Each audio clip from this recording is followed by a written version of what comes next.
Hello po, magandang gabi, magandang araw. Kung nasaan man kayo panig ng mundo, ano. Ayan. So, magre-reading po muna tayo. Check ko lang, bakit parang baliktad yung ating mga cards? So, ayan. Ikinat ko sa into two. Ayan. Salamat po muli sa mga nagsasubscribe. Ayan. Salamat po sa mga bagong subscribers, sa mga nagbabalik, sa mga nag-share, sa nagla-like. Ayan. Ayan, sa lagi nag-aabang po ng ating mga reading. Ayan. Salamat po sa inyo ha. And, paalala ko lang po, nagbabalik ang ating, eto na, dumating na po ha. Sa lahat ng may order, nandito na po ang inyong iniintay. Ang ating tourmaline, Black Rose. Ayan na po siya. And of course, meron pa rin po tayo mga amethyst. Ayan, ayan, maganda rin para sa kalusugan ninyo ha. And of course, ang ating pinakamamahal na itong citrine. Ayan. Sa maraming na po nakapagpatunay ha, na naayos ang financial. Ayan po. And syempre, para sa love life ninyo, itong ating rose quartz. Okay po, kung sino man ang nagnanais ang ating mga bracelet dyan. Yan po ay mga 100% authentic po ha. Chat-chat nyo lang po ako sa messenger, Mystic Tarot po. O yan, tignan nga natin. The High Priestess dito. Meron din tayong The World. Okay. Ayan. Pasensya na kayo, ginabi na tayo sa ating reading. Kasi po marami kung kanina pina-deliver mga order po. Ayan. Mas maaga pa yung pasok natin. Ito, kaya ngayon lang. Uy! Okay. So, ito, dito muna tayo, no? Situation reading natin sa first part. Ayan. Merong dito, The Empress. Ang tawag dito, nagbuntis. Pero High Priestess din siya, Ayan. So, baling dalawang babae, no? Isang High Priestess, isang matalinong babae. At meron naman tayong isang The Empress dito na nagbuntis, ha? Okay. So, maaaring isa rito iniwanan, ha? Pinili itong, may pinagbubuntis na. Okay, ayan Maaaring pinaglaban pa nga, pero wala Umalis pa rin, iniwanan niya po. And meron din tayong The World. Maaaring si The High Priestess po ay nasa na ha. Nasa, ang tawag dito, papunta na sa new beginning. Okay? And meron din tayo dito masipag maghanap buhay. So, ito siguro yung no? Kung sino man yung nasa third party. Basta isa po ang meron dito, meron nagbuntis or merong buntis dyan. Ayan. Merong, okay.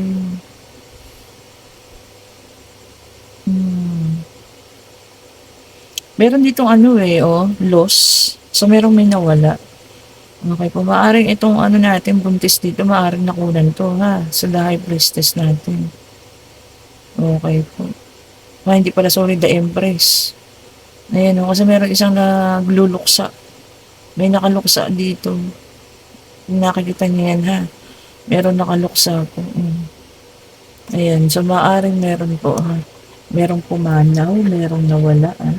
Maaring pumanaw ito, no? Hindi lang yung bata, maaring pumanaw din ito sa pwedeng panganganak. Ganun, Itong si The Empress natin. Okay, no? Check nyo na lang po, no? Kung saan may situation na yan. Okay. So, itong taong to ay namili between the High Priestess and ang ating The Empress, ha? Kaya lang, ang pinili niya, yung The Empress kasi nabuntisan niya yan.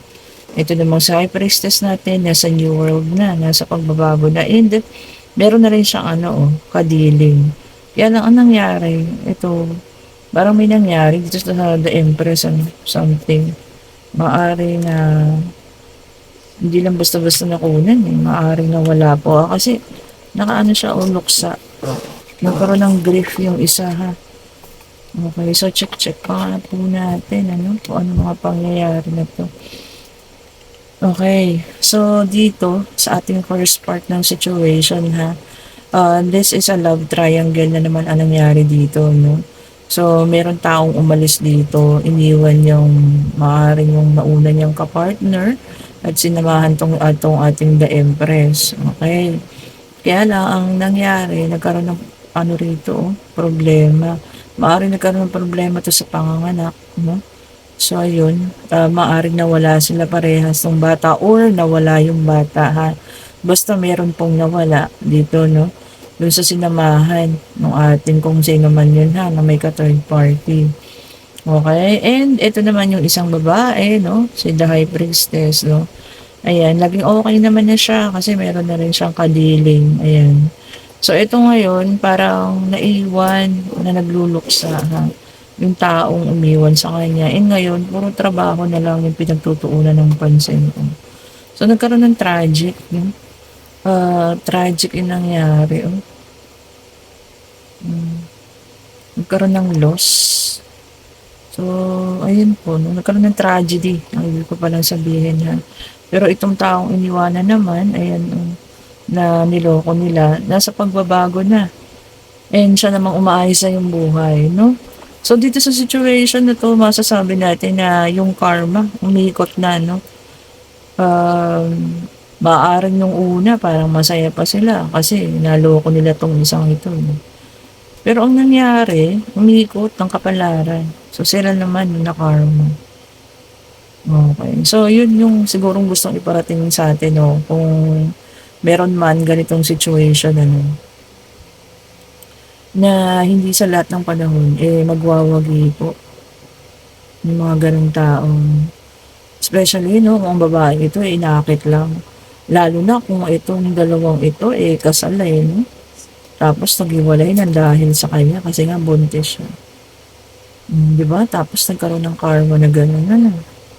Ngayon, itong lalaki, kahit siguro gaano pagsisisi ng kanyang gawin, wala na yun. Ito nakahanap na ng kapartner naka-move on na. Ngayon, tutok na lang po siya sa paghahanap buhay. Okay, nakakalungkot nakakalungkot. Ngayon, tignan naman natin, ha. Ito para sa mga iba naman. Ito po kadarating lang itong ating telepathy oracle cards. Ayan, gusto ko siyang gamitin para makuha naman natin kung ano yung energy ng para sa iba, ha. Ayan, ang lungkot ng situational reading natin, karma, kung ano man yun, So, maaaring may nangyari, kasi nakaluksa. Okay po. Hindi naman makaka-resonate, ha. Mga nang-agaw ng asawa, ayan. Ano ba yun? Masasabi ba natin yun na, buti nga sa kanya, parang gano'n. Hindi naman siguro, no? Kaya lang, kasi syempre, di ba, ginawa mo Ginawa mo yun Ginawa ninyo So, kailangan tanggapin din yung balik ng panahon. Okay? O yung balik ng ating divine universe. Ito na naman, dahil bago siya, kung makikita nyo, halos ayaw niya mag-flip. Mandidikit niya, ayun. Merong isa. Link. The bond of love grows stronger over time. Ang iba naman daw po sa inyo, ang bonding or tawag dito, connection, ha? Mas lalong titibay. Pagdating sa relationship, ha? Ang ilan sa inyo, ang pag-iibigan ay titibay. Sabi ng ating oracle, telepathy oracle cards. Bago ito Ito tungkol to sa mga puno Link. Ibig sabihin ng link ay connection. So, yung iba sa inyo, ang pag-iibigan ay titibay, ha? O lalakas pa. Past life. We reunite with our loved ones over and over in different lives. Tignan nyo nga. Ito tungkol to sa soulmate, Past life, yung sabi niya. So, kasi kapag kayo nga, na meron kang isang taong nakilala na feeling mo, pakiramdam mo na matagal mo nang nakilala, ibig sabihin, sa past life mo po, nakilala mo na yung person na yan, ha? Kaya ganun yung pakiramdam mo. Ibig sabihin daw po pala, nare-reunite tayo sa mga taong yan, no? Paulit-ulit lang. Ganda nun, ha? See? Minsan kahit naman hindi yung sinasabing soulmate, parang kahit yung nakakakilala mo lang, parang minsan meron tayong ganung pakiramdam na, bakit parang ang tagal ko na itong pakilala? Diba? For some of you, sa mga ilan sa inyo dyan, nakakaramdam ng ganyan daw. reconnection with the past life. Ibig sabihin pala, may connection kayong taong ito ng mga nakararaang buhay ninyo. Ayan, yung mga kung kayo po ay naniniwala sa reincarnation, ha. Ako kasi yan ang aking thesis yata. O maalala ko lang, ha, maikwento ko. Ayan, kasi mahilig na ako sa mga ganto-ganto nung araw pa, nung bata-bata pa ako. Yan. So, thesis ko po yan, reincarnation. Grabe ang search ko yan noon. Wala pang Google nung araw, Alam niyo bang babad kami sa library. Okay, union. The union of divine soul counterpart is miraculous event that begins when you least expect it. Oh, so some of you magkakaroon po ng union, ha. Pwedeng sa past person ninyo at hindi nyo raw po ito inaasahan. Oh, so may magbabalik na naman. Oh, iba dyan, ha. Hindi lahat po makaka-resonate. Ito na naman tayo, ha. Kasi baka sisihin nyo na naman ako. Sabihin nyo, hindi naman bumalik. Oh, hindi po lahat makaka-resonate. Pag wala talagang dumating, ibig sabihin po, wala. Oh, di ba? Pero kita nyo naman, meron daw pong magbabalik ng hindi ninyo inaasahan. Ang ganda rin ng card nito, ha. Ito nga, pinakadulo. Heart, sabi niya, oh. You start to feel your heartbeat faster as you get closer. Oh, ito naman sa mga taong nahanap na yung mga nila, mga one true love nila, ha. Ayan, pagka raw kayo ay nalalapit dun sa taong iyon, nararamdaman niyo yung bilis at ng inyong tibok ng inyong puso. Hmm, 'di ba? Malakas daw ang tibok ng inyong puso. Ibig sabihin, yun na yung taong magiging ninyo, ha, ka-partner, ayan, or makakaisang dibdib. Ano ba yung tinatawag na goosebumps? Yun ba yun? And then, illusion. Avoid the trap of mistaking fantasy for a real soul connection. Oh, yung iba naman daw po, lang, pinipilit. Alam niyo yun, yung nag-i-illusion lang. So, yung iba sa inyo, ganun daw, ha. Okay, yung iba sa inyo, magkakaroon ng parang pag na, ini-illusion nyo lang kasi yung tao na yun, kaya akala nyo sila na yung inyong soulmate or talagang yun na yung magiging kapartner ninyo, ha. So, huwag nyo daw pong gawing mistake yun. Okay, so intayin nyo raw po yung totoong connection ninyo sa totoo ninyong tawag ito, soulmate. Huwag daw pong ipilit ng mga bagay-bagay, ha, lalo na kung hindi naman para sa inyo. Yan, ha, kung ilan sa inyo, ha. Kumbaga, kayo pa yung gumagawa ng action para may maayos na, connection, kanina link, kayo naman connection. Your connection is eternal and unbreakable. Sa mga yan, LDR, ha. Okay, so, ito yung ninyo, no, connection. So, kailangan daw gawin ninyo siyang eternal and unbreakable. Hindi pwedeng sirain ng kung sino man, ha. Hindi pwedeng basagin, hindi pwedeng warakin. Hindi ba yung basagin at warakin ng kung sino man, ha. So, kailangan daw po unbreakable. Ika nyo yun, ang ganda, ha. Then, guilty. Don't let guilt get in the way of happiness. Baka yung iba naman kasi sa inyo, hindi pa totally na nakakalimutan yung mga ex. Okay po. So ngayon, meron ng kadil na bago, nakakaramdam naman ng guilt. Some of you daw po, ha, nakakaramdam ng guilt. Dahil nga nagpatuloy ng bagong tao, pagkatapos yun pala, ang nasa isip pa rin yung ex, ha. So, yun ang nagiging problema daw po sa pagkakaroon niyo ng maayos at magandang samahan. So, kung yun po ang nagiging problema, kailangan ipagtapat niyo po dun sa taong kung sino man yung ini-entertain nyo ngayon. See? And then, meron din tayong intense. Okay? The intensity of a true soul connection includes highs and lows. Ang totoong connection daw po, ha, kung sino man nakakaranas nito sa inyo ngayon, ay merong tawag nito, highs and lows. Ang ibig niyan sabihin, merong hindi pagkakaintindihan. Ayan. And meron naman daw na smooth lang yung relationship. So, yun daw yung totoong soul connection. Kumbaga yung totoong meron kayong connection sa isa't isa. So, ganun daw talaga yun, no? So, parang sinasabi niya na kung napaka-smooth naman at laging wala kayong problema, ano yun, parang boring, ganun ano, parang hindi siya true soul connection. Tama ba yun? Pero parang totoo naman, ano? So, kung parang napaka-smooth lang at wala naman kayong pinag-aawayan, parang magiging mabobore naman kayo dito sa connection na to. And eventually, parang makakaisip naman kayo na iwan, di ba? Or some of you po ha, kung sino man yung nakakaranas sa ganung situation. Okay, and then meron din tayong admiration. It's time to think about everything you appreciate in your partner. Oh, kung sino man po ang ilan sa inyo ha, na hindi ba lang na-appreciate yung mga kapartner nila, ayan, baka naman po sa sobrang, di ba, yung iba yung mga 8 years, 10 years na mag-asawa eh, parang wala nang appreciation sa isa't isa. Ibalik niyo daw po yan ha.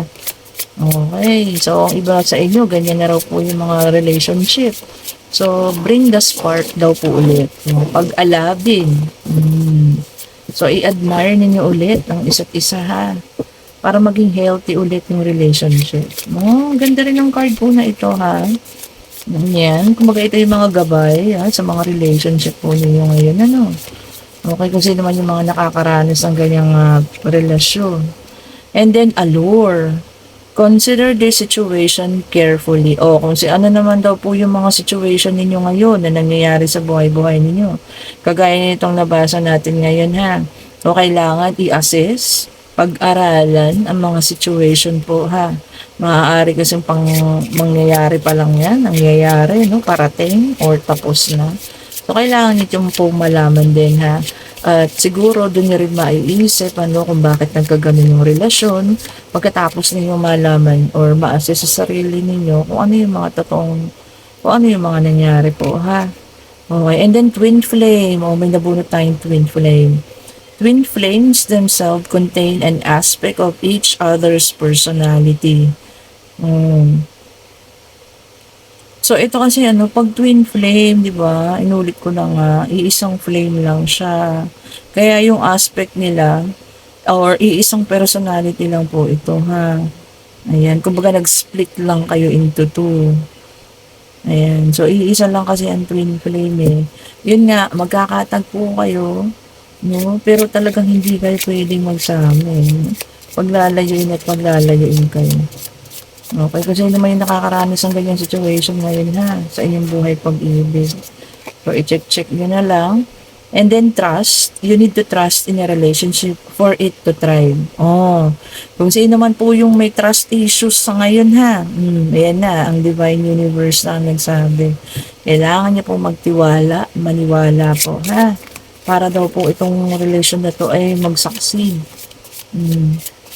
Ayan ha, binigyan na po kayo ng mga gabay-gabay ng ating bagong-bagong card na ito ha. Telepathy. Oracle cards, kung kanino naman itong mga situation na ito ha. Kung kanino mga relationship itong mga nabubunot nitong ating card.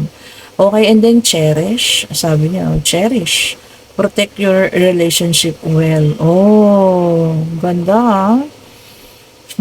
Kung sino man po dyan ha, yung pinakailangan ngayon na mas protektahan ang relasyong ito. Baka meron pumapasok na ibang party dyan, yung hindi magandang party o hindi masayang party. Alam niyo na yan. So, protektahan niyo po ha. Hanggat maaari ha, hanggat maaari po. Tawag dito. Iwanan ninyo or iwasan ninyo po ha. Lalo na kung sa lalaki may nagpaparamdam na ibang babae. Iwasan niyo po ha. Iwanan niyo, iwasan niyo. So, protektahan daw po ang relationship na ito para mag-succeed nga naman. Tama nga naman yun. Kaya kaya merong mga lalaki or babae na natutukso yun. Kasi hinahayaan lang din. Ayan, ginabayan na tayo. Protektahan daw po at all cost. Okay. Ayan, ano pa kaya ang ibibigay sa, acceleration. Speed up and chase the results you want. Ang ilan daw po sa inyo ay kailangan na rin namang tawag dito. Kayo na yung gumawa ng action. Mabilisan ha. Para raw makita nyo kung ano yung resulta. Maaari din itong i-apply sa inyong paghahanap buhay. Oh, kayo yung gumawa ng aksyon para po malaman ninyo kung ano po ang magiging, ang tawag dito, kalalabasan, mga bagay-bagay. So, yung nag-iisip dyan, kung ano man ang inyong gagawin, ano, paghahanap buhay o business, gumawa na raw po kayo ng aksyon. And then, marriage. The marriage of souls is the union of two divine opponents. Oh, kasal pa rin, ha? So, yung mga nag-iisip magpakasal, ha? Ayan. Lagi ninyong iisipin, ano ba yung sinasabi ng matatanda, ang kasal ay hindi parang kanin isusubo na kapag nainitan, ay iluluwa. Yan daw po ay union ng dalawang tao o ng dalawang kaluluwa o ng dalawang divine opponents. So, sacred pa din talaga ang marriage, no? Kahit meron ng isinusulong na divorce sa Pilipinas, no? So, kayo nga nagtatanungin, okay ba sa inyo na magkaroon ng divorce sa Philippines? Ako kasi, hati ang opinion ko dyan no? And then, observe. Notice all the noteworthy things in your relationship. Mag-observe din daw po ha, para malaman ninyo kung ano yung dapat i-improve ng inyong mga relasyon. Ayan. Kung meron ba, no? So, ayan, kailangan din ninyong, siguro ito yung mga gabay, para sa inyong mga relasyon, iba-ibang relasyon na napulot natin dito. Ayan, so ito po ang ating reading ngayon sa situational reading natin, merong pangyayaring nangyari. So, pwede nating masabi na karma yun, karmic, tawag dito, yung sinabi ko kanina, parang merong pangyayari na nagkaroon ng mabigat, yun, karma, nagkaroon ng karma dun sa relationship na yun nga, niloko nila yung isa, tapos gano'n naman. Okay, and ito po ha, yung mga gabay para sa inyong mga buhay pag-ibig, ayan. Kunin nyo na lang yung para sa inyo, at itapon po yung hindi ha. Okay, ganda rin ang ating card na ito, And ngayon, kukunin ko yung ating yes and no card, ayan. And then mag-isip na po kayo ng inyong mga katanungan, answerable by yes or no. Ayan. And atin na pong tatanungin kung ano po ang kasagutan dito sa ating tarot card ha. Pwede pong sa love life, pwede pong pag-travel, or sa school, mga ganyan, o ano man yan. Okay po. Bigyan mo po sa amin ng kasagutan, spirit guide. Saan lang po ha. Ayun Uy! Tignan nyo naman. Talaga. Nakita nyo ba ang pagtalsik nito? So, ang kasagutan po ay no. Kung ano man yung tinanong ninyo. Ha? And some of you po makakaranas ng third party situation, heartbreak, betrayal. Ayan. Sobrang pagkalungkot, loneliness, and depression, and separation. Grief and sorrow. So, ito na nga yun, yung nangyari dito kanina, yung ating pinag-usapan, nagkaroon ng third party. Kaso, ang nangyari, nakasakit sila, Pero, dun sa bandang huli, sila rin yung nasaktan, si pain. Kasi, yung karma, umiikot, So, maaaring nangyari na to sa iba, o mangyayari pa lamang sa iba, So, check natin. Hindi man natin gusto na makasakit tayo. Kaya lang, hindi natin mapipigilan kung ano po yung tawag dito. Ibibigay sa kanila. No? Kaya, di ba lagi ko nga sinasabi sa inyo, kung ano yung ginawa mo, di ba, mabuti man yan o masama. Yun yung aanihin mo pagdating ng panahon po. Sasabihin niya sa akin, bakit yung tagal-tagal naman na ganito, gano'n. Alam niyo po kung bakit nagtatagal dumating sa kanila yung karma. Kasi po yun na mismo, yung pinuntahan nilang buhay, yun na yung karma nila Kasi hindi yan naman masasabi kung nagiging maayos yung buhay nilang dalawa, ganyan Baka naman puro paghihirap na yung inaabot nila ngayon So yun na po yung pinaka-karma nila ha. Not necessarily na masasabi mong may mawala or may magkaroon ng something na yung palang pagsasama na hindi na nagkakaayos, yung nagkakandasira-sira yung hanap buhay, yung talagang wala na halos maipon or wala na talaga halos maigastos pangkain. Yun na po yun na po yung karma nila. Okay? So, not necessarily yung ganitong pangyayari ha, na maaring may nawala, ano, maaring yung baby or maaring yung babae. Not necessarily po na ganito ha. Okay? So, yun po. Kung sino man ang mga nakaka-resonate dito sa ating reading ito, no? Ayan, comment down below. Ayan, tungkol sa karma siya, no? And kung meron kayong napulot dun sa binigay ng ating telepathy oracle cards, ayan, comment down below din po kayo, ha? And ang sagot po kanina sa atin ay no. So, kayo na lang po ang bahalang mag-analyze kung ano man yung itinanong ninyo, no? Ayan. And sa gusto po ng private reading, reach out nyo po ako sa Mystic Tarot. And eto na po ha, yung may gusto ng ating Tourmaline Rose Quartz. Ayan po. Which is 4,500 pesos po siya sa Shopee. Pero po, para sa akin po, reasonable po ang price sa akin ha. Same quality po kung makikita ninyo. Same na same po yung quality.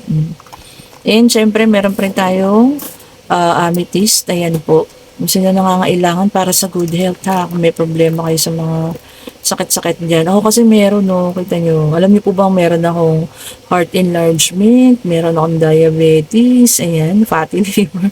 Diyos ko kung alam niyo lang po. Kaya ayan, dalawa-dalawa yung aking ano. And meron din tayo ditong, syempre, ang citrine. Ayan. Kung nakikita nyo nag-glow po ha, tinatawag niya kayo para siya sa inyo, para umayos ang inyong pangkabuhayan. And ang ating rose quartz, ayan, kung sinong gustong maging maayos ang love life, mahanap na yung taong para sa kanya, ayan. Si rose quartz po ang para sa inyo, ha?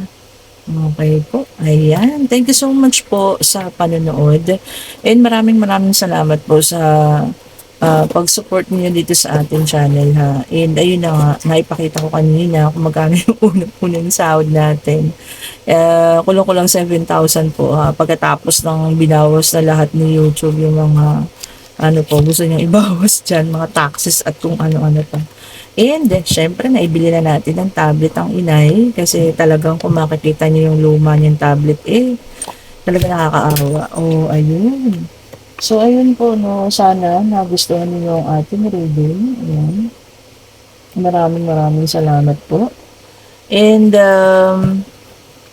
puntahan niyo po ako ha kung sino po may gusto ng private reading sa Mystic Tarot po sa Facebook page. Ayan, click niyo lang yung link sa description box. Have a great day po. Stay safe. Okay po. Kailangan magpatawad kung kinakailangan ha. Okay. And have a great Sunday po. Ayan, malapit na maglinggo. Ayan, gabi na po kasi. Thank you so much. Bye-bye po.